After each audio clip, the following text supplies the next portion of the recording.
gente vai falar das doenças prevalentes na infância e na saúde do adolescente também, né? A gente sabe que por mais que a gente cuide, tenha todo, né, esse cuidadinho, as crianças elas têm, né, um alto índice de algumas doenças, né? A gente sabe que muitas doenças as crianças têm, assim, pegam bem facinho e às vezes várias e várias vezes. Então a gente vai falar um pouquinho sobre quais são elas. Ó, os lactentes e as crianças são suscetíveis às doenças porque seu sistema imune é imaturo. À medida que as crianças amadurecem e crescem, a sua exposição aos agentes infecciosos aumentam e elas desenvolvem naturalmente os anticorpos, né? As infecções subsequentes pelo mesmo patógeno podem ser menos graves ou evitadas por completo. Então, né, como a gente sabe, o sistema imune da criança ele é muito imaturo, né, como a gente conversou durante esses dias. Por mais que a gente tenha todos os cuidados, a criança ela é muito sensível a várias coisas. Então, à medida que ela vai tendo contato, que ela vai pegando a primeira vez, o nosso sistema imunológico vai guardando, o sistema imunológico dela, né, vai guardar a informação, ele guarda, por exemplo, quando a gente tem gripe, o nosso sistema imunológico guarda um pedacinho desse vírus lá como eu digo, ele guarda, como é que eu dou um exemplo? Ele deixa guardado lá na memória, né, sobre o sistema imunológico, ele deixa guardadinho lá na memória e quando a criança tem aquele mesmo vírus novamente, ele já tem uma fórmula de se proteger, porque ele lembra como foi os sintomas, ele lembra o que ele sentiu. Então agora ele vai prever antes de tudo se agravar, né? É o que um exemplo, né, hoje é o que a gente espera, né, da vacina da Covid, né? A gente espera que a partir da vacina, né, o nosso sistema imunológico entenda o vírus e ele consiga prever o que vai acontecer, né, os sintomas, mesmo antes de acontecer, para que a gente não pegue de formas graves, né? Mas isso não quer dizer, né, que ninguém nunca mais vai pegar, né? Isso é muito relativo. Igualmente a questão aqui da criança, ela pode pegar o mesmo vírus várias vezes. A forma de virulência que vai ser diferente. E à medida que ela vai tendo contato com o meio ambiente, a gente brinca muito com a questão da criança brincar na terra, né, e tudo. Isso também entra no sistema imunológico dela, então algumas coisas é interessante que a criança tenha contato, justamente para criar as defesas no organismo. Vamos falar da diarreia. A diarreia, ela é uma das principais fatores de preocupação, né? Quando a gente tem um lactente, quando a gente tem uma criança até mais ou menos ali 5 anos de idade, a diarreia, ela é um problema muito grande. Por quê? Porque com a diarreia a criança não consegue absorver nutrientes, ela começa a perder peso, ela começa a desidratar e em decorrência disso vem vários outros problemas, né? Essa criança fica desidratada, essa criança fica fraca, ela pode ser suscetível a pegar outras doenças, outras infecções. Então, assim, ela é muito preocupante, né? A criança ela vai perdendo peso porque o organismo não consegue absorver nenhuma nutrição. Ela pode estar com algum problema no colo, o colo irritado ou algum outro problema no sistema. E aí todos os outros sistemas começam a fazer mecanismos compensatórios, só que o corpo começa a trabalhar muito rápido. Porém, ele vai ficando muito fraco porque ele vai perdendo líquido e os nutrientes, a alimentação da criança. Então essa criança vai ficando fraca, essa criança vai perdendo peso e aí tudo entra em declínio, que os fatores estão ligados juntamente à desidratação, né? Desidratação grave leva à morte. E isso não é uma coisa que não acontece mais, isso acontece, acontece muito. Então, diarreia é sinal de alerta. Chegou a criança para vocês ali no posto de saúde, a gente vai avaliar junto com todos aqueles fatores que eu ensinei para vocês. Vamos conversar como está as funções gastrointestinais dessa criança. Mãezinha, tá fazendo cocô? Tá fazendo xixi? Ah, tá fazendo cocô. Ah, meu filho tá fazendo muito cocô. Como? Quanto? Vamos quantificar essa quantidade. Quanto de cocô a criança está fazendo? Enche uma fralda? Quantas vezes está trocando? Como é a consistência? É mole? Qual é a coloração? Né? Ali, quando é LRN, a coloração do cocô, ela é muito característica de RN, né? Ela é mais pastosa, ela é mais esverdeada e com o tempo ela vai ali tomando outros tons e outras fórmulas, né?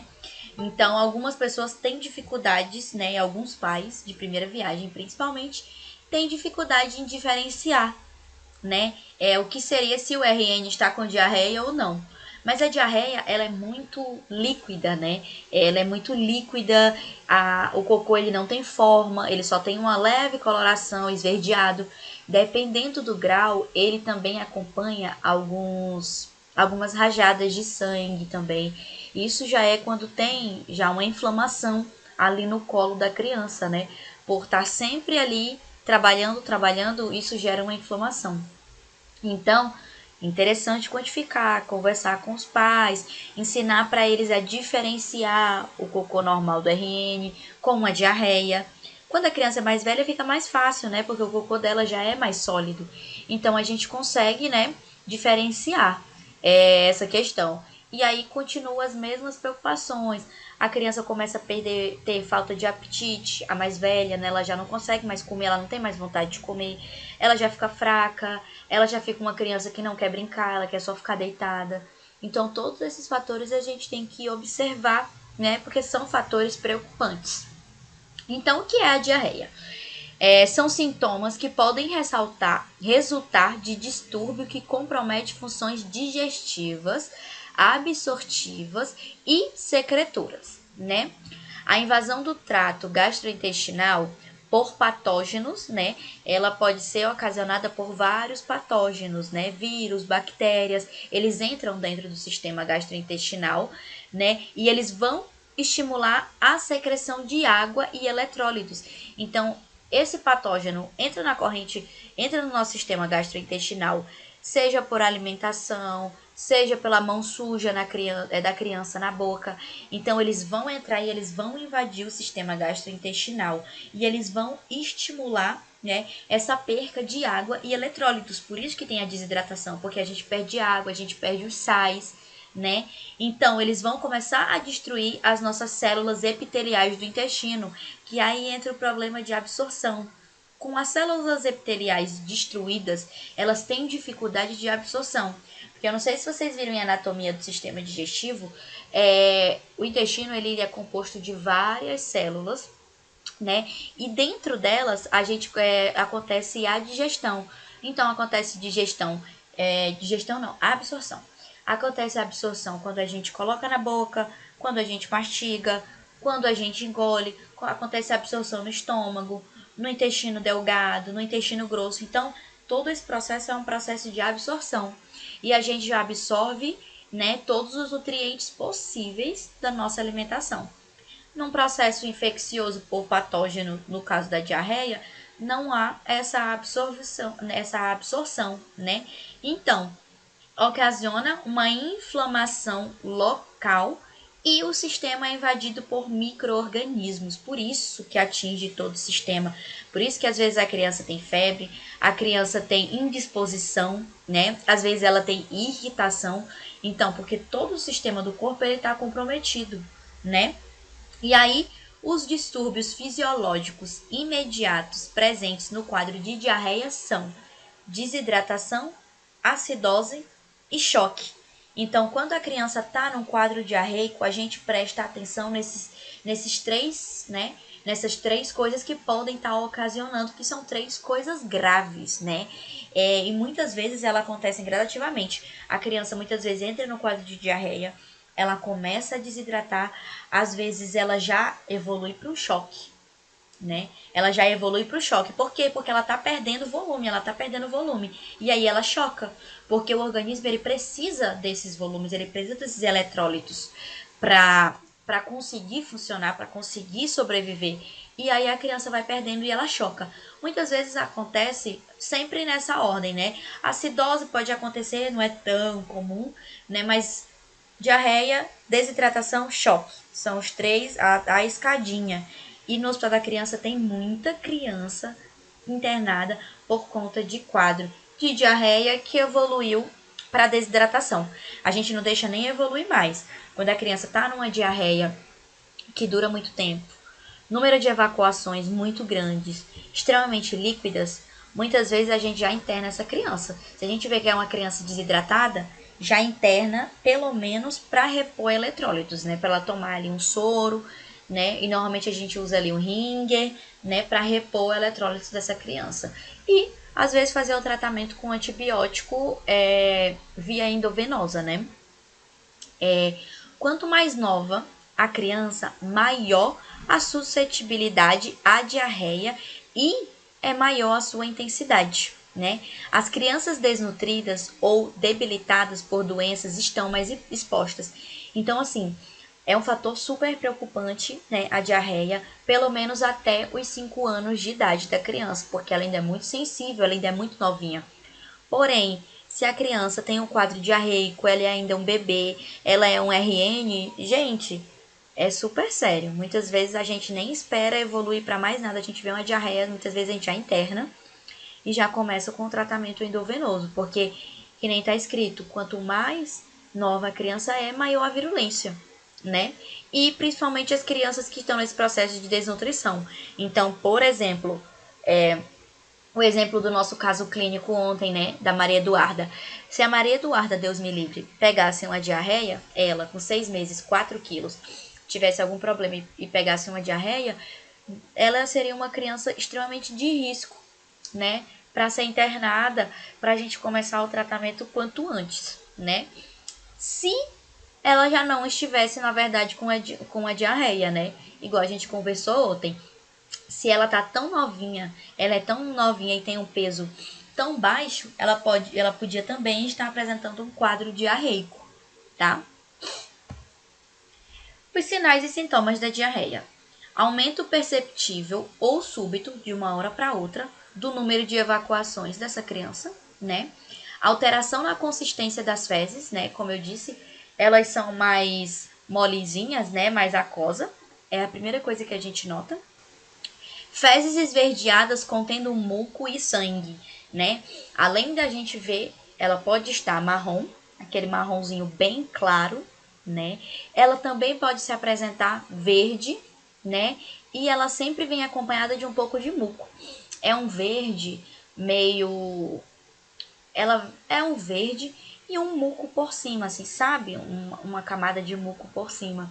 Então, é muito característico. A gente vê, né, e já sabe. E quando ela tá num quadro mais grave, como eu falei, ela vem acompanhada de sangue, né? Quem tem filho pequeno, com certeza a criança teve um quadro de diarreia. Normalmente eles têm um quadro de diarreia leve, né? Porque, como a gente tá falando, o sistema ainda é muito imaturo, né? O sistema gastrointestinal, ele é muito imaturo.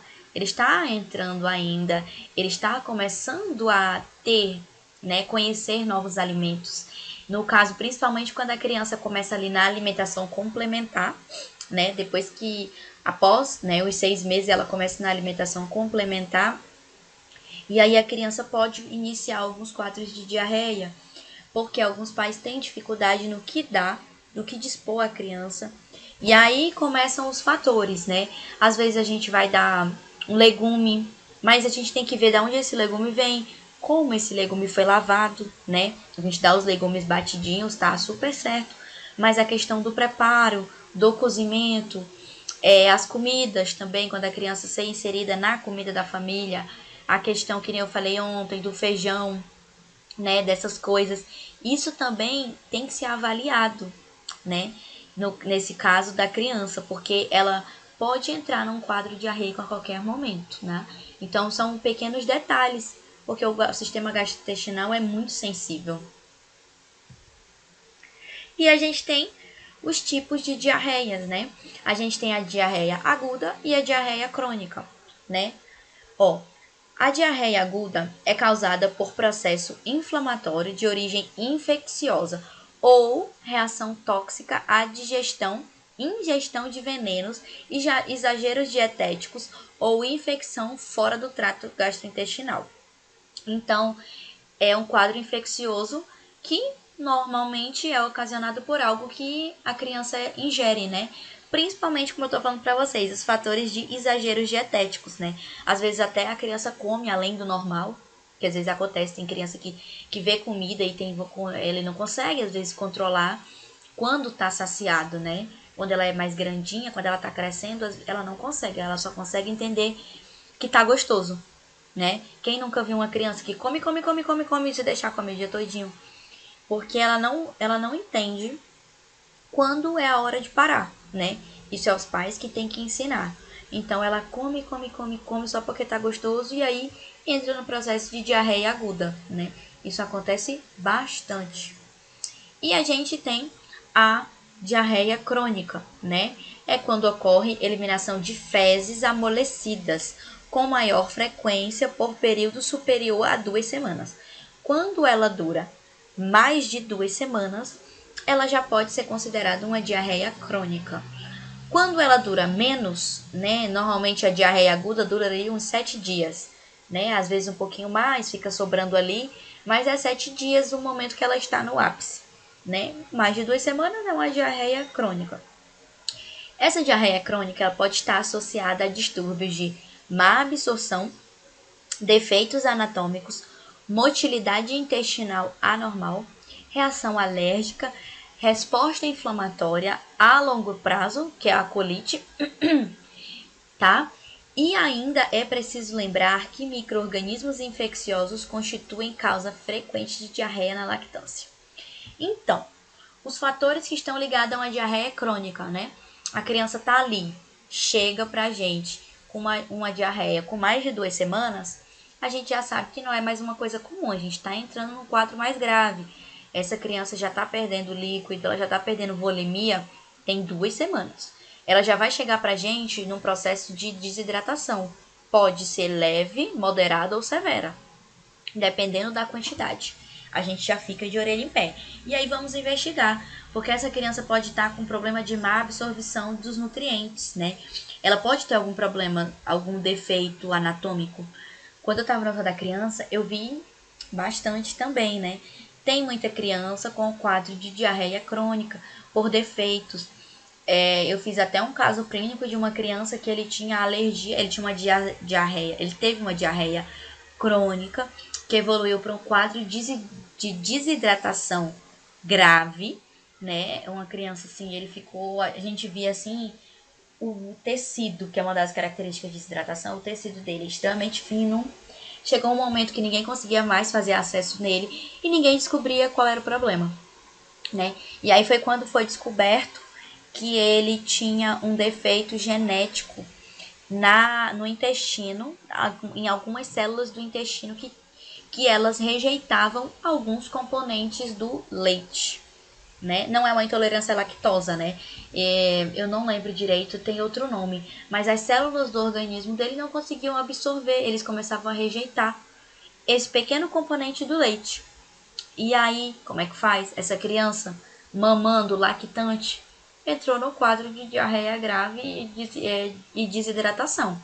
Teve que ser internado na emergência. E aí, vamos dar o que de comer para essa criança? Na época, ele tinha 2 meses quando ele foi, né, trazido para o hospital da criança. E aí começou todo um processo de investigação. E aí compraram leite sem lactose. E começou. E aí foi quando a equipe se reuniu inteira, especialistas, né, eles reuniram aqui e conseguiram chegar à conclusão que era esse o problema. E aí a criança não podia tomar leite. Vamos fazer o quê? Aí a nutricionista entrou com umas papinhas, né? Umas papinhas muito legais até. Eles pegavam, cozinhavam frango, né? Cozinhavam o frango e batiam no liquidificador com água até fazer uma papa, assim, né? Como ele era muito pequeno, né? Tinha, né? Aí nessa fase ele já tinha 3 meses. Não conseguia deglutir, né? Não conseguia succionar, não conseguia mamar na chuquinha, porque ele não tinha força, né? E aí ele já tinha evoluído para outros problemas, né? Ele já estava com um quadro ali de uma pneumonia, né? Já estava com o pulmão bem secretivo, porque uma coisa evolui a outra. O quadro desceu, outros componentes começam a aproveitar e invadir esse corpo da criança. E aí a gente tinha que entrar no processo rápido. Passou a sonda, E a gente dava a alimentação dele por sonda, né? E aí fazia essa papa com água, frango. Ele comia muito frango, o frango cozido, aí batia no liquidificador e vinha uma papa meio grossa com água, assim. Tinha um cheiro horrível, era meio verde. Era feio, ó. Aí a gente colocava, a gente puxava com a seringa de 20, né? Vinha mais ou menos isso. E aí puxava, aí, né? Inseria pela sonda e ia, né? Dando pra ele devagarinho. Porque nem tinha como colocar ali no equipo, né? Igual a gente faz a gavagem normal. No caso dele, não podia fazer isso. Então a gente ia lá na seringuinha. E às vezes, quando entupia essa seringa, que o negócio era muito grosso, ixi, já entupiu várias seringas. Então, para vocês verem, né, o quadro, ele evolui assim tão grave que a criança ela começa a ficar super debilitada, né? E aí a equipe tem que pensar em outras coisas. Descobrir o problema é um desses que a gente citou, vamos resolver o problema então. E aí vamos dispor os recursos da criança. Uma das coisas que eu gostei muito da criança, né, nos casos que eu acompanhei, não são todos, mas eu gostei do esforço, né, de boa parte da equipe para a evolução dessa criança, né? Esse foi um caso que eu acompanhei bem de perto, e aí entrou uma equipe multidisciplinar com psicólogo, assistente social para a mãe. Então essa criança ficou internada muito tempo. Era até Sebastião o nome dele, do bebê. Essa criança ficou internada muito tempo e teve uma evolução do quadro, e depois de alguns meses, né? Eu acho que ele passou 3 meses na internação até ganhar peso suficiente, parar totalmente com o quadro diarreico, tá? Ele ficou todo esse tempo com o quadro diarreico, mesmo tendo essa papinha diferente para não irritar o colo. Como ele já estava muito irritado, né? O colo já estava muito irritado, então a alimentação vinha e ele continuava. Só que a frequência da evacuação começou a diminuir, a consistência da evacuação começou a melhorar e a gente percebeu que ele estava, né, em boa evolução para esse quadro. E aí foi quando a criança, né, conseguiu receber alta. E foi um caso assim bem legal que eu vi, né, que deu certo, né? E consegui ver de perto as consequências de uma diarreia não cuidada e problemas no diagnóstico numa diarreia crônica, né? Ó, aí aqui o diagnóstico da doença. O diagnóstico da doença é feito por meio da história clínica e pela história dietética e alérgica da criança. Então ela chega, que nem eu falei, ela chega com quadro de diarreia, vamos investigar, né? A gente que é porta de entrada tem que fazer a nossa parte. Tá comendo o quê? É como? Ah, e quando ele come tal coisa, sente isso? Ah, e como quando come tal coisa, sente aquilo? Então, para fazer toda uma investigação e uma história clínica desse caso da criança, para poder entender de onde vem, como começou, quanto tempo faz e o que a gente pode estar fazendo para melhorar. Os cuidados de enfermagem, né, perante uma diarreia. A gente vai verificar o aspecto e o número das evacuações. A maioria, gente, desses cuidados de enfermagem que eu tô mostrando aqui para vocês, vocês vão ter que ter mais no ambiente de internação hospitalar, tá? Os cuidados de enfermagem que a gente tem que ter quando essa criança vem para uma consulta no postinho de saúde é aqueles que eu falei, é investigar, fazer toda a história clínica bonitinho, anotar, pesar essa criança para ver quanto ela está pesando, ir lá na tabela para saber quanto ela estava pesando na última consulta que ela foi lá, né? Qual é a evolução, se ela está perdendo peso, se ela continua se mantendo no peso. Vamos medir essa criança, vamos medir os perímetros, anotar e encaminhar essa criança ao especialista, que seria o pediatra, tá? A gente não consegue, né, fazer muita coisa se ele estiver num quadro diarreico de muito tempo. Agora, se ele estiver, né, eu digo no caso crônico, se ele estiver num quadro de diarreia aguda num postinho de saúde, a gente vai fazer tudo o que eu falei, vai avaliar o aspecto, o número dessas evacuações, a gente vai avaliar todo esse processo, vai avaliar se a criança está desidratada e vamos ensinar para essa mãe a dispor de soro caseiro para essa criança, tá? A quantidade exata, essa criança tem que entrar em reposição de eletrólitos rapidamente, mesmo numa diarreia crônica, né? Antes que evolua para algo mais grave. Então, A gente vai ensinar essa mãe, esse pai, esse acompanhante a dispor o soro caseiro para essa criança. Chegou com quadro de diarreia, evolui o paciente e já ensina o soro caseiro, independente de quanto tempo tá, se tá no primeiro dia, segundo dia, soro caseiro. Para quê? Para evitar uma desidratação, mesmo que seja no primeiro dia, ela quase não evacuou, mas está com característica de diarreia. Vamos entrar com soro caseiro para evitar maiores problemas, tá? E aí pede para ela retornar na consulta de vocês ali depois de 7 dias para ver como que tá. Voltou com 7 dias, continua com diarreia? Diarreia crônica. Passa para o pediatra, tá? Aqui, né, a gente pode também estar inserindo, né, dentro do posto de saúde e na internação hospitalar, a gente orienta os pais quanto ao preparo correto de alimentos e medidas de higiene adequada, que nem eu falei. Lavar de forma adequada os vegetais, os legumes, tudo direitinho, o cozimento, da onde é que vem a água? A criança já está tomando água, será que essa água não está contaminada? Será que o galão está limpo? Né? Será que o filtro está filtrando? Então a gente tem que, né, observar isso. E como eu disse, orientar os pais quanto ao preparo de soro caseiro e sua utilização, quantidade, tudo direitinho. A gente vai esclarecer dúvidas e orientar sobre as causas da diarreia, porque eles vão estar muito assustados muitas vezes, né? Não sabe o que é, ou muitos deles vai dizer só, menino, isso é só uma diarreia, toda criança tem, daqui a pouco passa. E às vezes não passa. Então a gente vai orientar sobre a diarreia, a gente vai dizer quais são os problemas que podem ser ocasionados e a gente vai explicar por que aquela criança está tendo aquele quadro diarreico, tá? A gente vai realizar um questionário que vai ter buscas possíveis, né, do quadro de diarreia, se a criança já apresentou o quadro antes, faz quanto tempo, né, que ela apresentou esse quadro de diarreia, porque se for quadros sempre um próximo ao outro, a gente já vai investigar alguma coisa que está dentro do cotidiano da criança todos os dias, né? Por exemplo, semana passada ela estava com diarreia, parou, ficou bem. Ai, acho que meu fone está descarregando. Espera aí um pouquinho que eu vou desconectar. Não, eu vou colocar aqui no carregador. Só um pouquinho, gente. Meu fone tá gritando aqui no meu pé do ouvido. Pronto. Acho que foi.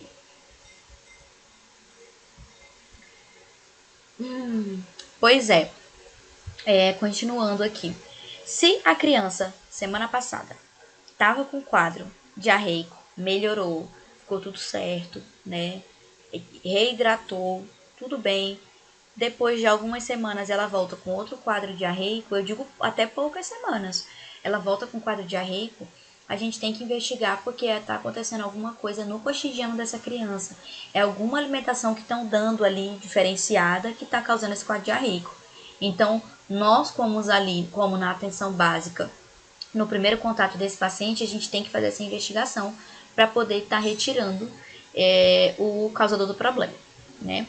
A gente tem que estar atento ao estado geral da criança, sobre ela estar muito emagrecida, o aspecto da criança, a pele da criança, se a pele dela está muito seca, né? A gente vai observar se ela está com os olhinhos fundos, aquele aspecto mesmo de criança doente, a gente tem que olhar tudo isso, né? Se necessário, a gente vai coletar material para exame para fazer uma investigação se está tendo realmente processo infeccioso sanguíneo, tá? A gente vai orientar sobre assaduras, né? Se usar fraldas, porque a gente sabe que a diarreia causa muitas assaduras, então a gente vai orientar sobre esses pais a questão de estar sempre tentando evitar lenço umedecido, né? Depois de muitas evacuações, é interessante que evite o lenço umedecido, porque ele causa muito atrito, né? Causa bastante atrito ali no bumbum da criança. Então, a gente sempre orienta usar o algodão com água, porque ele é bem mais, né, mais fino. Lava ali com água no algodãozinho, né? Passa o algodão com água, passa ali na região, né? Observar se a pomada está sendo eficaz, essas tomadas de assaduras, né? Então, a gente tem que dar esses macetes, né? Essa questão do algodão com água é maravilhoso. Não machuca e limpa do mesmo jeito, tá? É muito bom. E orientar sobre a dieta obstipante, né? Alguns alimentos que podem estar ajudando a conter esse processo diarreico, né? Existem vários alimentos que podem ajudar nesse processo diarreico, né? Aí, sobre aqui, esses cuidados de enfermagem. Dentro do hospital, esses cuidados vão prevalecer, porém vocês já vão encontrar uma criança ali internada. Então, a gente tem que se atentar ao que, né? Eu não coloquei aqui, mas eu vou informar para vocês, porque são coisas que vocês podem encontrar no estágio se vocês forem para a ala hospitalar, né? Observar o estado geral da criança é crucial. Todos os dias do plantão, ir lá e olhar para a cara dessa criança. Nada de receber prontuário lido. Claro que a gente vai ler, a gente vai observar o que foi feito, mas vamos olhar. Vamos olhar como é que está o aspecto dessa criança, porque crianças rebaixam muito rápido. Tu chegou no plantão, por exemplo, 13 horas da tarde. Chegou no plantão, a criança está maravilhosa, está conversante, responsiva. Quando chega 18h30, muitas vezes o quadro dessa criança está totalmente diferenciado. Ela já está uma criança quieta, ela já rebaixou, ela já desidratou muito, então é muito rápido. Vá lá, observe como é que tá, veja os sinais vitais da criança. É uma coisa super simples e que os profissionais não fazem. Temperatura, pressão arterial, batimento cardíaco, frequência respiratória. 4 coisas mais simples do mundo, tá? O esfigo que vocês têm em casa, né, provavelmente não é o esfigo adequado, né, para a criança, mas a nota da criança tem, né, e as crianças que estão sendo monitoradas, né, tem o monitor cardíaco lá e elas já ficam, né, com a braçadeira, né, disposta ali, e aí você só aperta o botãozinho e ele já mede, tá?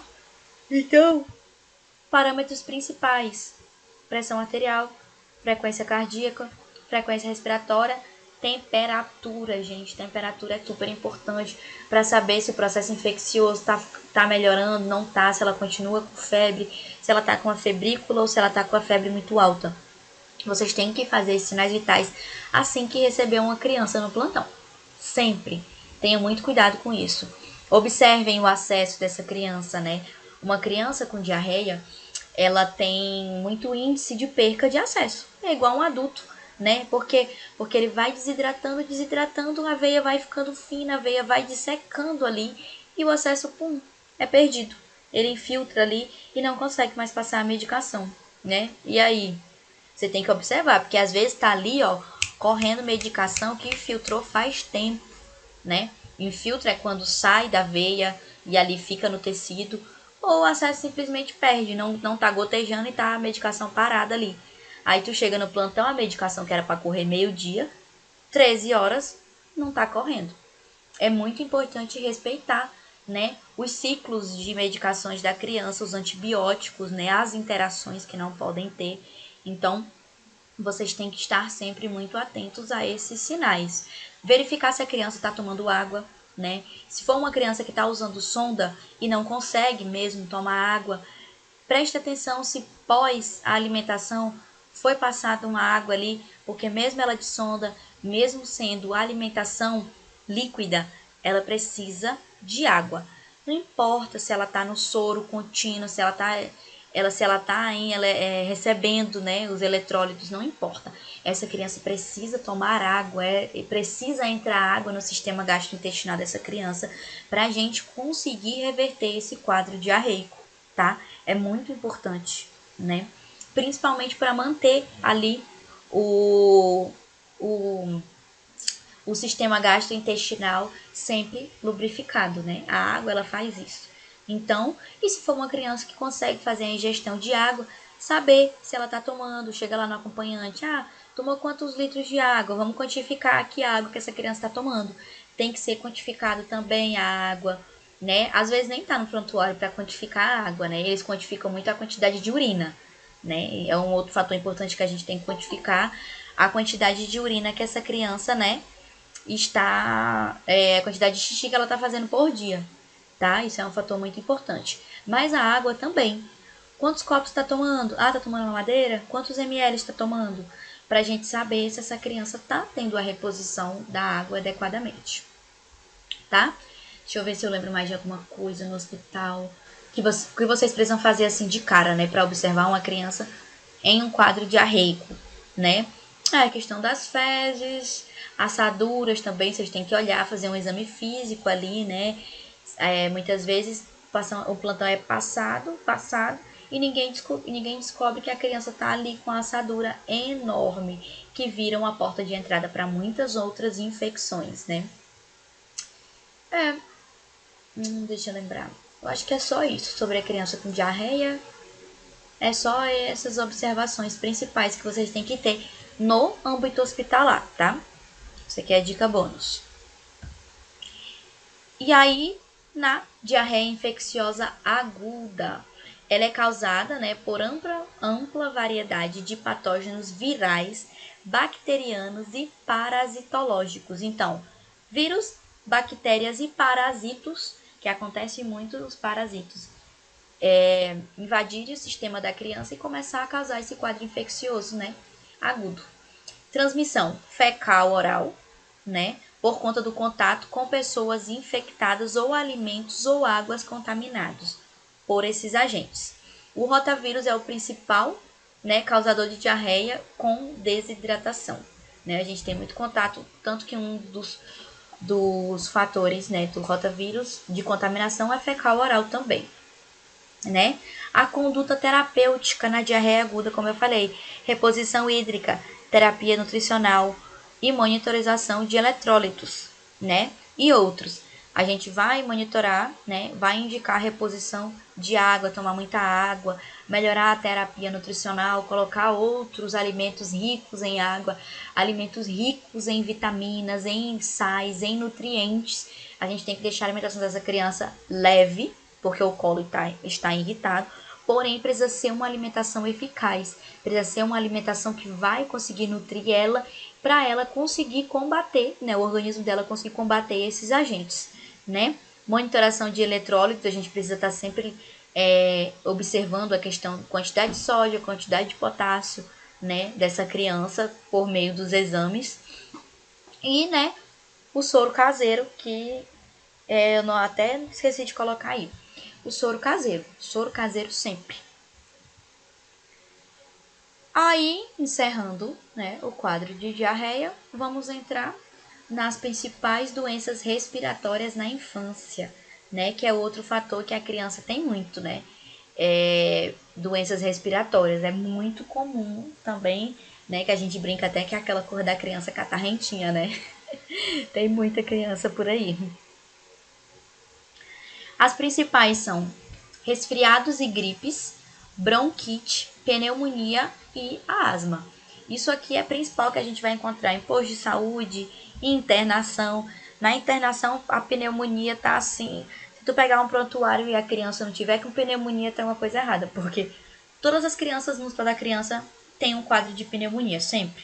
Até adultos, né, quando estão em internação, só que a criança ela é interna pelo quadro de pneumonia, né? Rapidamente ela evolui para um quadro grave.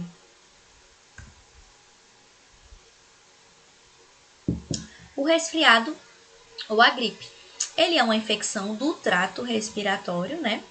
Desse trato respiratório superior, que pode afetar o nariz, a garganta, os ouvidos, a laringe e vamos para o trato respiratório, né, inferior, que ele começa a afetar os brônquios e até os pulmões, quando ela evolui de uma forma mais grave, né? Os sinais e os sintomas dela é tosse, nariz entupido, coriza, dor no ouvido, dor de garganta, chiado no peito, dificuldade para respirar, né? E ele começa, muitas vezes, até nessa ordem. A criança tá meio resfriada, ela começa ali com espirro, daqui a pouco ela evolui com uma tosse, daqui a pouco começa a sair secreção, e aí o nariz dela entope, e aí a coriza vem, aí muitas vezes o ouvidinho começa a doer, né? Essa questão do chiado no peito, né? A gente usa muito na internação, a ausculta, porque, primeira coisa, né, quando ela vem pra gente, a gente faz essa ausculta, né? O técnico de enfermagem não, eu não sei se vocês viram, né, essa questão da ausculta bem detalhada. O técnico de enfermagem não faz tanto essa questão da ausculta, né? Mas vocês precisam saber que a gente detecta os sons pulmonares por meio da ausculta. Então a gente vai e ausculta. Normalmente quando a criança está resfriada, a gente escuta uns roncos, né? Que é o acúmulo ali de muco nos pulmões ali, e aí ele fica gerando um barulho como se fosse um ronco mesmo, né? E tem demais na sua da criança, criança com roncos. E aí começa muitas vezes a dificuldade para respirar. Ela fica tão congestionada, o pulmão já tá ali cheio de muco, né? É tanto que você escuta de fora. Sabe aquela criança que tá com muco, que ela respira assim, ó, e você escuta de longe, né, o peso no catarro, o catarro no peito, assim, que tem muito. Então, essa criança começa a desenvolver dificuldade para respirar, porque ela tá nadando em muco, entendeu? Então, às vezes as crianças vão chegar para vocês desse jeito, nadando em muco. Aí vocês vão olhar e falar, pelo amor de Deus, tá com quanto tempo? Vamos investigar. Tá com quanto tempo dessa gripe? Tá expelindo muco? Não tá expelindo muco? O que que tá fazendo em casa para tratar? Muitas vezes eles fazem muita nebulização, né? Usam a nebulização ali para expelir o muco, né? E a gente começa a investigar, né, esse processo. E desde quando? E hoje, em tempos de Covid, é aí que a gente tem que investigar mesmo, né? Tossiu, o nariz entupiu, por mais seja uma criança, a gente tem que investigar, porque um dos sintomas que a criança mais tem quando ela tem, né, sintomas do Covid, é isso. Um narizinho entupidinho, uma coriza, normalmente é isso, nariz entupido e uma corizazinha leve, que algumas crianças têm. E o tratamento. Não existe um tratamento específico para tratar a gripe, né? Ela é um vírus. A gripe é um vírus que dura 7 dias no organismo. Muitas vezes o que a gente trata são os sintomas. Não adianta essa história de, vou tomar aqui um medicamento para evitar a gripe, para cortar a gripe. Por exemplo, estou ali com 2 dias de gripe, quero cortar a gripe, quero que ela vá embora. Ela não vai embora. Não há nada que você faça que vai fazer a gripe ir embora antes de 7 dias. É um vírus que dura 7 dias e pronto, acabou, né? E aí, muitas vezes, pode perdurar em durar mais tempo, né? Que aí é um quadro de gripe um pouco mais grave, né? Mas ele sempre vai durar 7 dias, ele não vai durar menos. E a gente toma remédios para tratar a coriza, a gente toma remédio para tratar a dor de cabeça, a gente toma remédio para tratar a febre, né? Com a criança é a mesma coisa, a gente alivia, né, os sintomas, mas tratamento para esse vírus não existe. E como a gente previne? Evitar ambientes fechados, evitar contato com uma pessoa que esteja resfriada, tá? Essa história, hoje, na época do Covid, a gente nem, as pessoas evitam, né? Não precisa nem dizer para evitar pessoas que estejam com resfriado, porque toda a gente pensa que é Covid. O pessoal chega assim, já fungando do meu lado, eu já fico, tá com quanto tempo? Tá com esse fungo? Essa fungadeira toda? Ah, tá com 3 dias. Ah, tá. Aí já vai se afastando. A mesma coisa para a gripe, né? O Covid, ele fez a gente enxergar os vírus respiratórios com uma maior importância, porque antes a gente dizia, é só uma gripezinha, que era realmente uma gripezinha, a gente nunca tinha visto um vírus respiratório ser tão agressivo, né? Sendo que no passado a gripe já matou muitas pessoas, porém hoje em dia ela não mata mais com tanta virulência que nem antigamente. Mas nós observamos os vírus respiratórios hoje com maior sinal de alerta, né? Mas a gripe comum, ela também é um sinal de alerta, tá? Em muitos países bem desenvolvidos, na verdade, quando principalmente as crianças têm sintomas de gripe, elas não vão nem para a escola. Os professores, né, têm prioridade na questão da vacina, eles entram como grupo de risco na vacina, porque as crianças têm o maior poder, né, de passar esse vírus, igualmente o vírus da Covid também. As crianças ela têm o maior poder de passar, principalmente pelo fato de que elas não sabem como fazer o manejo. Elas espirram, elas tossem, elas deixam as gotículas ir para o ar, né? Elas não têm essa mania de colocar a mão, de lavar sempre a mão, então elas passam para você e elas gostam muito de contato do toque, né? Por isso que os professores sempre estão gripados. E se forem para o estágio lidar com criança, cuidem do sistema imunológico de vocês, tá? Porque eu cansei de pegar a gripe de criança. Menino, umas gripe catarrenta. Assim que eu entrei no estado da criança, na minha primeira semana, eu peguei uma gripe que eu nunca tinha pegado na minha vida. Não tinha outra explicação, eu peguei das crianças. Eu fiquei muito ruim. Olha que meu sistema imunológico, ele é muito forte. Mas ficou péssimo. Então, elas passam pra gente, né? isso de uma forma mais, né, mais fácil. Então, se a gente puder evitar o contato, né, o melhor é se fazer. Evitar chuvas, águas geladas em dias mais frios, né? Esses dias, por exemplo, hoje está um clima mais agradável. Tentar evitar tomar banho numa água muito gelada, né? Coloca ali uma água meio morna, né? Apesar de que eu adoro água gelada, né? Do jeito que tá aqui, eu tomei banho de água gelada tranquilamente. E depois da aula eu vou tomar banho na água gelada de novo, porque eu acho que eu durmo melhor na água gelada. Eu não gosto de água quente, não. Água quente ativa é a minha sinusite. Mas normalmente a gente evita a água gelada. Os ar-condicionados também, né? Quando a gente sai, eles ressecam muito o trato respiratório. Quando com esse ressecamento, o trato respiratório ele fica suscetível a entrar e a se prender, né? A entrar e se prender esses vírus, né? No trato respiratório superior, principalmente. Então, por isso que ele é um fator de risco, né? E para a gente prevenir os ventiladores sujos, né? Muitas vezes a gente fica ali um ano de comprou o ventilador e nunca viu uma água, né? E aí fica só aquela sujeira e ele traz o vento todo para tua cara com aquela sujeira. Estão entendendo, gente, direitinho? Tô falando muito rápido.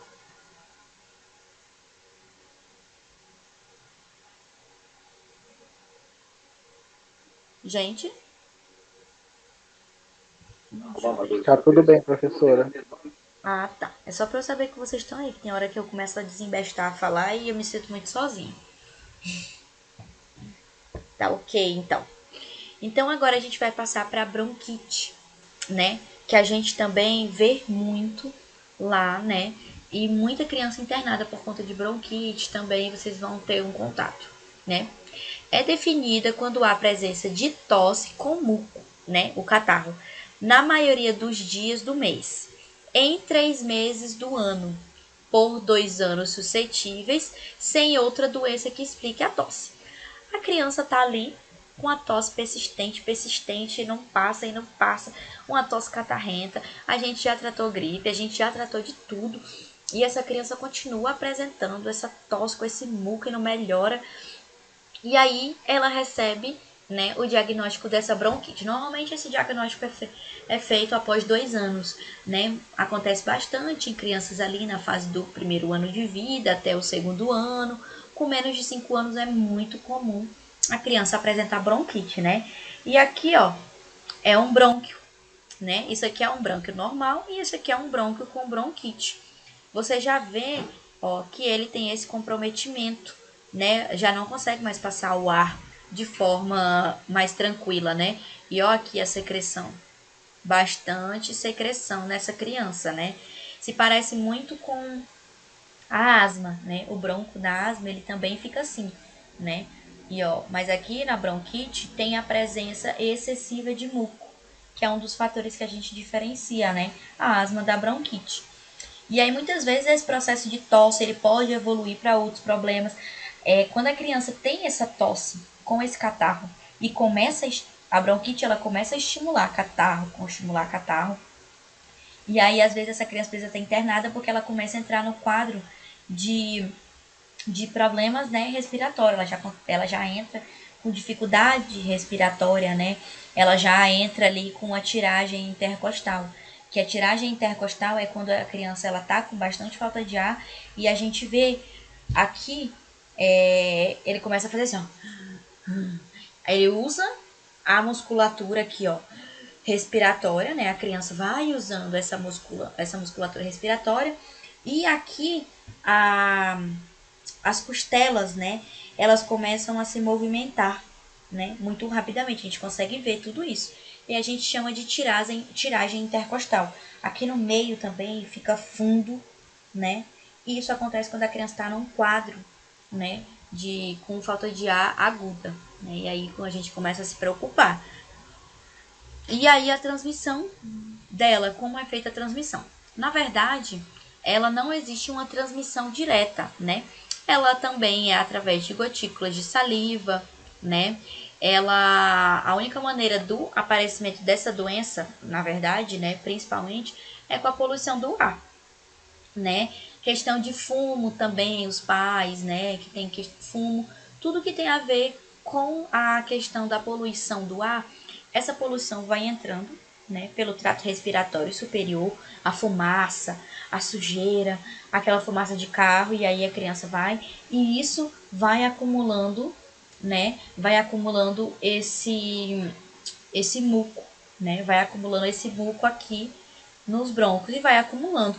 E aí chega um tempo que ele fica tão acumulado que ele começa a se estreitar, né? Essa criança já não tem mais um bom estímulo de respiração e aí o organismo ele começa a reclamar com o estímulo da tosse. E tosse, e tosse, e tosse e muco, né? É assim que inicia o processo de bronquite. Os sinais e sintomas, né, da bronquite: tosse, expectoração de muco, encurtamento da respiração, como eu falei, a falta de ar. Ele também, né, tem febre, né, quando a pessoa está com bronquite, né, principalmente a bronquite crônica, né. Ele tem chiado no peito, né, a gente encontra sibilos, que é um dos sons que a gente escuta, né, no pulmão, né. E a gente pode principalmente conseguir escutar esses sibilos quando ela tá com crise da doença. Como é que ela tá com crise da doença? Quando ela tá com falta de ar. Ela tosse, tosse, tosse, tosse, tosse, e através dessa tosse ela começa com uma falta de ar bem forte, né? E aí você pode ouvir os sibilos. Os sibilos são uns sons assim, parecido com um gritinho assim lá no final, né? Se vocês tiverem curiosidade, vocês podem estar procurando no YouTube, caso vocês não tenham tido, né, essa questão dos sons, vocês podem estar procurando no YouTube, sons pulmonares, tá? Só por medida mesmo de conhecimento, porque normalmente o técnico ele não se adentra muito nessa parte, tá? Cianose da pele, na face e nas mãos é um outro sinal clínico que a gente tem que estar sempre observando, porque se a criança está cianótica, com certeza ela está tendo uma diminuição da frequência respiratória, né? Principalmente nas extremidades. Então, quando a gente chega no hospital, a gente também avalia, né, um dos parâmetros ali, se a criança está cianótica ou não. Sempre quando ela está no meio da crise da doença, ela tem um quadro de cianose, tá? Vocês sabem o que é cianose, gente?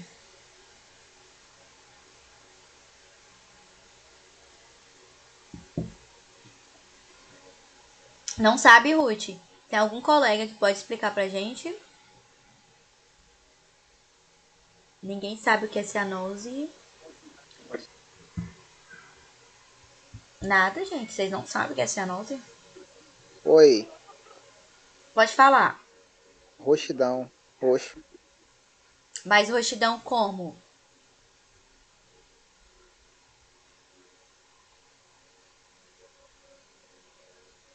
Isso, pele azulada.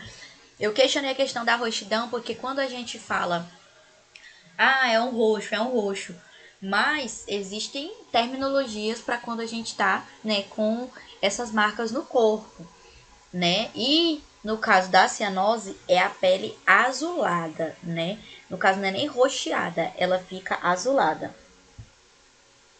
E isso também acontece. Acontece quando o paciente está infartando, ele tem um quadro de cianose. Acontece quando o paciente está tendo problemas respiratórios, os pacientes de Covid bem grave, eles entram no quadro cianótico, né? Então, toda vez que vocês verem escrito quadro cianótico, cianose, cianose periférica, cianose de face, significa que aquela região está mais azulada. Significa que tem uma interrupção da oxigenação naquele tecido. Se é no rosto, a gente está tendo uma interrupção da oxigenação. Quem é que oxigena o nosso corpo principalmente? A respiração, as trocas gasosas. A gente está oxigenando as células. Se a gente não está oxigenando a célula, não está tendo oxigenação nelas, a gente entra no quadro de cianose. Igual acontece quando o paciente está infartando, né? Começa a parar ali a oxigenação dos tecidos, né? Juntamente com o processo de morte das células do coração, né? Que é no quadro de infarto. E aí a gente fica cianótico. Então, não esqueçam, toda vez que vocês verem uma anotação de enfermagem, cianótico, vocês já sabem o que é. A asma. A asma é uma doença também muito comum na primeira infância, né? E agora, pós-Covid, Muitas pessoas que tiveram asma na primeira infância ali, elas estão redesenvolvendo a asma pós-Covid, né? Então é uma coisa para a gente ficar bem atento, né? Muitas crianças desenvolvem a asma. O que é a asma? A asma é uma doença inflamatória crônica. Na realidade, ela não tem cura, tá? A gente melhora, não tem mais aqueles quadros de falta de ar, né? Às vezes é uma falta de ar leve, mas a cura mesmo não existe. Por que não existe? Porque aqui é os brônquios, né? Esse aqui é um brônquio normal. Vocês estão vendo que ele tem, né, um espaço grande para estar passando o ar aqui direitinho. Esse é um brônquio com asma. Vai ficando essa estrelinha aqui, ó. Isso aqui é uma cicatriz. A gente faz o tratamento, faz tudo direitinho, mas essa cicatriz fica, tá? Ela não vai embora, essa cicatriz. E aí, por isso que sempre vai ter, né, esse problema de falta de ar, né, a passagem do ar aqui. Por isso que no Covid as pessoas voltam a ter esses quadros asmáticos. Opa, né? E aí a gente tem a asma que pode ser intermitente ou persistente, né? Que a intermitente é aquela asma que dura ali aquele tempo, né? Aquele processo de tempo, e depois ela some, a gente melhora os sintomas, simplesmente vai embora. Vai embora os sintomas.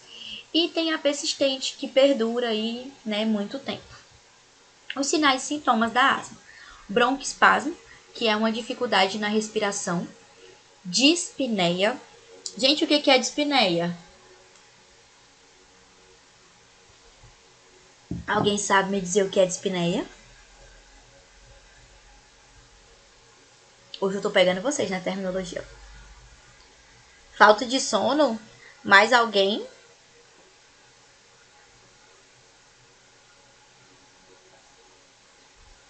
Será que você não confundiu, Maurício? Falta de sono? Você pode estar confundindo com apneia. Isso, né? Respiração baixa. Normalmente, quando um paciente está com dispneia, ele chega assim, ó, né? Ele chega com quadro dispneico, né? Quando você vê ali que ele não consegue oxigenar, as respirações são curtas, né? Elas não são profundas e curtas. E aí ele entra num quadro de dispneia. Essa dispneia, o que acontece? A oxigenação não consegue ir para o cérebro, por isso que muita gente, né, entra no quadro de hiperventilação, né?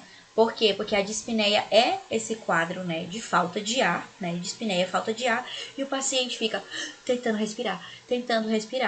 E aí ele entra nesse quadro, né, de falta de oxigenação nas células e a gente fica tonto, tá?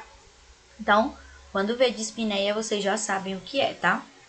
Dor torácica, né? A gente sente dor aqui na região do tórax por causa do esforço respiratório, né, que é feito. Coriza, né? Um catarro esbranquiçado, mesmo que não esteja resfriado, ele está sempre presente, principalmente durante uma crise, né? Crianças asmáticas comumente apresentam outras doenças alérgicas, como rinite e efizema. A rinite prolongada pode fazer com que a criança respire pela boca, causando a redução do apetite, agitação e roncos durante o sono. Então, vocês estão vendo, né, como um problema puxa o outro, né? A criança, ela tem asma e aí ela desenvolve outras alergias. Quem tem as rinites, as sinusites, sabe que principalmente no meio à crise, eu tenho sinusite, a gente vai dormir de boca aberta para conseguir respirar, né? Então, a gente dormindo de boca aberta, além de ocasionar vários outros problemas, o trato, né, respiratório superior ele fica desidratado, pode ocasionar várias outras coisas. E aí a criança, né, pode reduzir esse apetite, ela fica mais agitada, ela fica mais irritada e, né, ela ronca durante o sono, né? Então é bem interessante. A pneumonia, né? A pneumonia também, que nem eu falei para vocês, índice grande de internação das crianças, tá? O que é essa pneumonia? São infecções que se instalam nos pulmões, né? Ela já é infecção diretamente no pulmão, nada de trato respiratório superior, podendo acometer a região dos alvéolos, né? Os alvéolos pulmonares, porque são os alvéolos que se enchem de ar e são eles, né, que fazem ali essa troca gasosa. E aí, né, tem as ramificações dos brônquios, então ela pode ir para os alvéolos e causar problemas nos brônquios também. E ela é causada por vários micro-organismos diferentes, incluindo vírus, bactérias, parasitas ou fungos. Então a pneumonia, né, ela não é um vírus. Ela pode ser ocasionada por vírus, mas ela também pode ser ocasionada por bactérias, entendeu? Por isso que a gente usa pneumonia viral, pneumonia bacteriana, né, pneumonia fúngica. Por quê? Porque a gente diz de onde é que ela veio. A transmissão, né? Ela pode se desenvolver por 3 mecanismos diferentes. Um deles é bem frequente, ocorre quando a pessoa inala um micro-organismo através da respiração. E esse micro-organismo ele chega ao pulmão ou, né, ele chega ao pulmão, né, e onde ele vai causar a doença. Então ele passa direto, chega no pulmão, se instala e começa a causar essa inflamação. Outra maneira frequente também é quando bactérias que normalmente vivem na nossa boca, elas vão se proliferar e acabam sendo aspiradas, né, pelo pulmão. Então a gente sabe que a gente tem várias bactérias boas aqui na nossa boca, que ajudam no processo de ingestão, que ajudam no processo de manter ali, né, a harmonia de todos os sistemas da nossa boca. Porém, por algum problema, às vezes a gente começa a produzir de forma exacerbada essas bactérias e às vezes elas simplesmente, né, ali em um processo de queda de imunidade, alguma coisa, elas são, né, hiperprodutivas e a gente engole ali um pouquinho, né? A gente inala, na verdade, engole não, porque se engolir vai pro gastrointestinal, tá, gente? A gente inala e ela vai chegar no pulmão e vai ocasionar, né, uma pneumonia bacteriana. E a forma mais incomum de contrair é através de circulação sanguínea, né? Uma infecção por micro-organismo em outro local do corpo se alastra e através do sangue que circula chega aos pulmões onde causa a infecção, tá? Então, às vezes a pessoa está tratando uma coisa, ela está com a infecção muito grave e aí a infecção é sistêmica. Ela se alastra pelo sistema inteiro. E aí, vamos fazer o quê? Vamos tentar, normalmente a gente tenta tratar essa infecção sistêmica antes que ela vá atingir outros órgãos, porque ela vai atingir outros órgãos. E um deles pode ser o pulmão, causando uma pneumonia. Então, vocês veem, muitas vezes, em quadro de pessoas que estão internadas, elas sempre estão suscetíveis à pneumonia, seja crianças, sejam adultos, né? Por quê? Porque, por exemplo, na questão quando ela inala micro-organismos aqui, né? Ela inala micro-organismos, às vezes ela está internada em ambiente hospitalar e a gente sabe que ambiente hospitalar é a praia dos micro-organismos, né? Então ela vai inalar o micro-organismo que está ali e vai instalar a pneumonia, né? E a questão sistêmica também. A pessoa ela está internada, ela já está tratando e aí começam a gerar várias inflamações, várias infecções sistêmicas e aí ela se vai pelo corpo todo e infelizmente pelo sangue ela é levada aos pulmões, né? Os sintomas da pneumonia, né? A pneumonia bacteriana clássica, né? Ela inicia-se com febre insistente, calafrio, dor no tórax e tosse com catarro amarelado ou esverdeado, que pode ter um pouco de sangue misturado a essa secreção, tá? A tosse pode começar seca e depois vir a ser produtiva até o momento que ela começa até excrementar o sangue, tá? Os cuidados as outras, né, que eu não coloquei aqui, os sintomas das outras pneumonias, ele sempre vem acompanhado de dor no peito, mal-estar, sintomas de inflamação, né, os sintomas ali de uma inflamação, ele vem acompanhado de febre, ele pode vir a ser acompanhado de febre seca ou com catarro. os cuidados, né, de enfermagem perante a um quadro de pneumonia. Avaliar a criança verificando os sinais gerais de perigo, como a criança não consegue beber água nem mamar.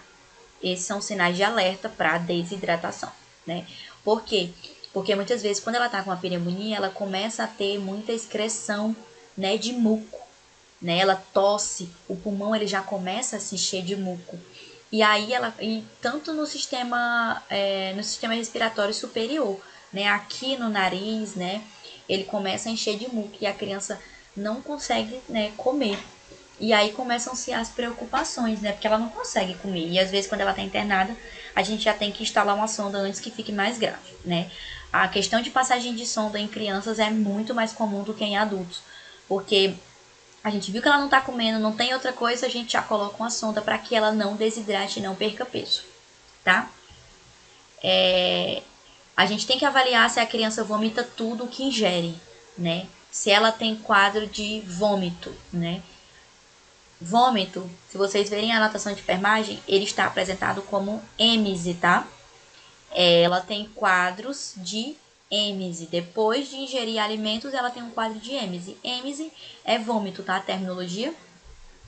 A criança está letárgica ou inconsciente. A criança está devagar, como eu falei, ela apresenta um mal-estar, ou às vezes ela já apresenta um quadro de inconsciência, né? Isso acontece com crianças que já estão internadas com quadro de pneumonia grave, tá? Eu vou avaliar a tosse e a dificuldade para respirar. Se a tosse está seca, se a tosse está produtiva, se tem escarro, né, de catarro, se tem sangue, se não tem, a quantidade do muco, a coloração. E se ela está tendo dificuldades para respirar, porque aí eu já faço o manejo dessa criança. Se ela chega para mim no posto de saúde com esses sintomas, com dificuldade para respirar, eu já preciso passar ela para o pediatra. Eu não tenho como resolver mais com qualquer outra coisa. Ela tá com um quadro desse, vamos passar para o pediatra. Até um quadro de resfriado, de gripe. A gente tem que passar a criança para o pediatra, justamente para que ele trate de forma adequada para não evoluir para formas graves, tá? Vamos investigar há quanto tempo a criança está com a tosse ou essa dificuldade para respirar. A gente vai contar a frequência respiratória por 1 minuto inteiro. Nada de contar por 30 e multiplicar por 2 e muito menos contar por 15. Pelo amor de Deus. Porque eu até coloquei, né, na primeira aula de vocês sobre o RN, porque a frequência respiratória da criança, ela nem sempre é contínua, né? Ela tem episódios de que é mais devagar, ela tem episódios que é mais rápida. Então, dentro de 1 minuto, vocês vão ver vários padrões, principalmente numa criança que tem pneumonia. Ela não vai ter o padrão normal. Então, tenham certeza, tirem 1 minuto do tempo para avaliar a respiração da criança, tá? Verificar se tem a tiragem subcostal. É uma tiragem que acontece aqui, né, após as costas, se ela começa a usar essa musculatura acessória para poder estar respirando, né? Normalmente acontece quando a criança tem muita dificuldade em respirar. Acontece em crianças internadas, tá? Por quadro de pneumonia grave. Verificar se há estridor, né? Aqueles sons, né, pulmonares que a gente escuta, a gente vê se tem um estridor e sibilos. Assim. Então, é isso, né? E verificar aqueles cuidados gerais, os cuidados de sempre. Sempre verificar se ela está se alimentando, se ela está usando sonda, se ela está tomando água, né, direitinho. Verificar como está a alimentação dessa criança, seja no posto de saúde, seja no ambiente hospitalar. Verificar quando ela está no ambiente hospitalar da pneumonia para não evoluir, verificar se ela está tomando os antibióticos, né? Se algum antibiótico foi rodado. Vocês sabem o que é um antibiótico rodado no prontuário? Vocês sabem o que é um antibiótico rodado no prontuário, gente? Um antibiótico, uma medicação.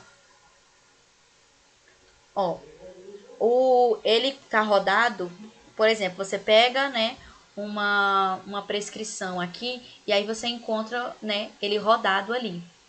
O que significa isso? Que aquela medicação, a criança não tomou aquela medicação daquele horário. Normalmente a gente roda, não é o nome, a gente roda o horário. Por exemplo, tá ali 12 horas, tá ali 6 horas da manhã, 12 horas e 18 horas, né? A cada 6 horas. E aí 12 horas foi rodado. E a gente vai lá olhar por que foi rodado. Ele roda ali no horário de 12 horas, né? Por que foi rodado? Provavelmente porque às vezes faltou a medicação, né? No hospital. Porque pode ser a criança não tomou, ou a criança vomitou, alguma coisa desse tipo. E a gente vai lá e roda. É muito importante observar se teve medicações rodadas, se ela está fazendo o tratamento contínuo, porque a gente sabe que tratamento com antibióticos eles têm que ser contínuos, né? Então é muito importante isso. Ai, vou colocar só um pouquinho que eu vou colocar o meu notebook para carregar, que ele está descarregando. Só um pouquinho, gente. Ui.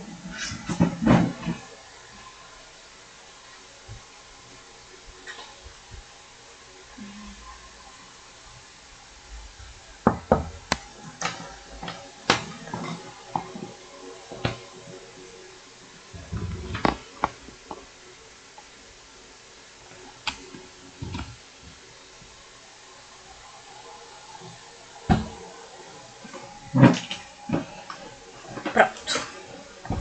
Tudo certo. Então, continuando, né, a questão dos medicamentos, observar bastante essa questão, tá? De medicação, se a criança está tendo a medicação correta, se o acesso está, né, salinizado, porque uma criança dessa, ela precisa se manter sempre hidratada. E muitas delas, por causa dessa produção excessiva de muco que tem, elas não conseguem beber água. Então, elas estão sempre com acesso ali salinizado no soro, observar se é um ringer, né, que o ringer é para a reposição de eletrólitos, se é um soro fisiológico, tá? Sempre atentar a esses processos, verificar sempre que vocês chegarem o acesso, se o acesso está bom, quando foi trocado o acesso, né? Porque no hospital a gente faz o acesso e a gente identifica, tá? Às vezes vocês podem não encontrar acesso identificado, mas vocês não são todo mundo, não vão fazer que nem todo mundo. Fez o acesso, né?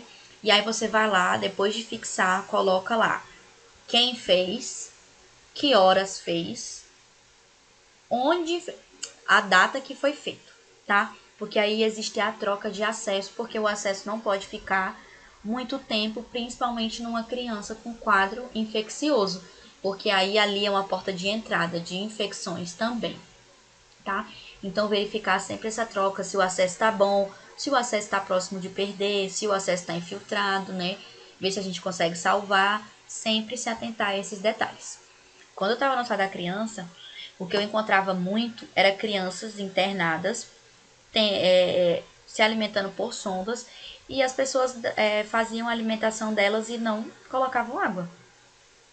Porque no prontuário, principalmente quem usa sonda, que não está conseguindo nem tomar água, por N problemas, a gente anota, né? Tantas ml de água, não sei o que, a gente mede tudo direitinho, porque a gente coloca pela seringa, e aí tal hora tantos ml de água, porque no final existe uma tabelinha que a gente faz o balanço hídrico dessa criança.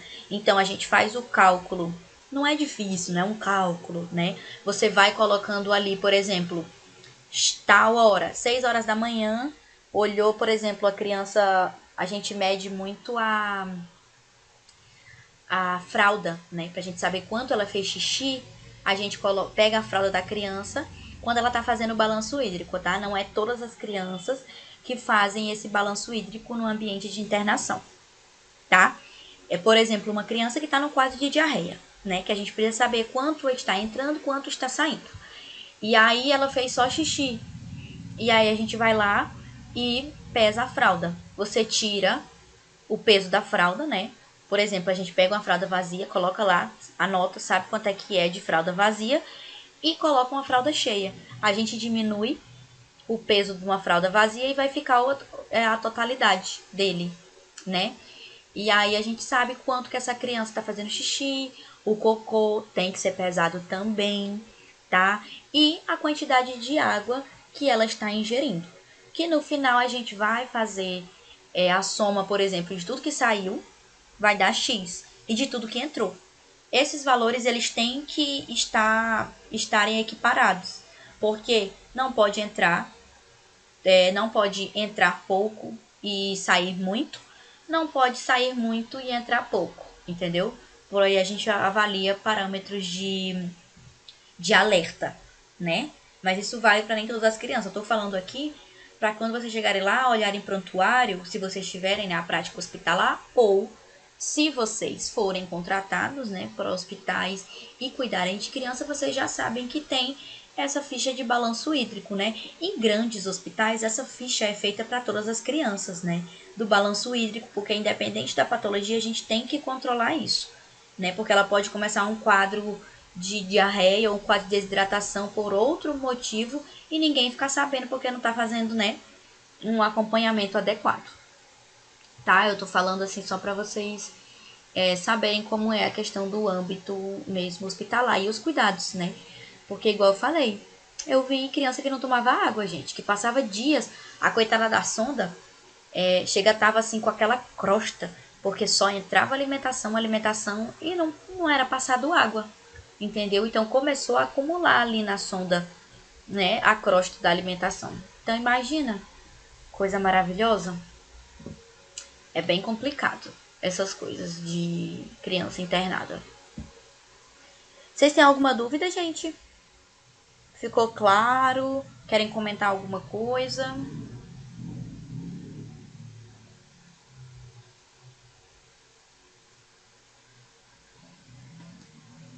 Ou nada a declarar? Ficou alguma dúvida? Ok. Ai, que bom, gente. Então, gente, é isso.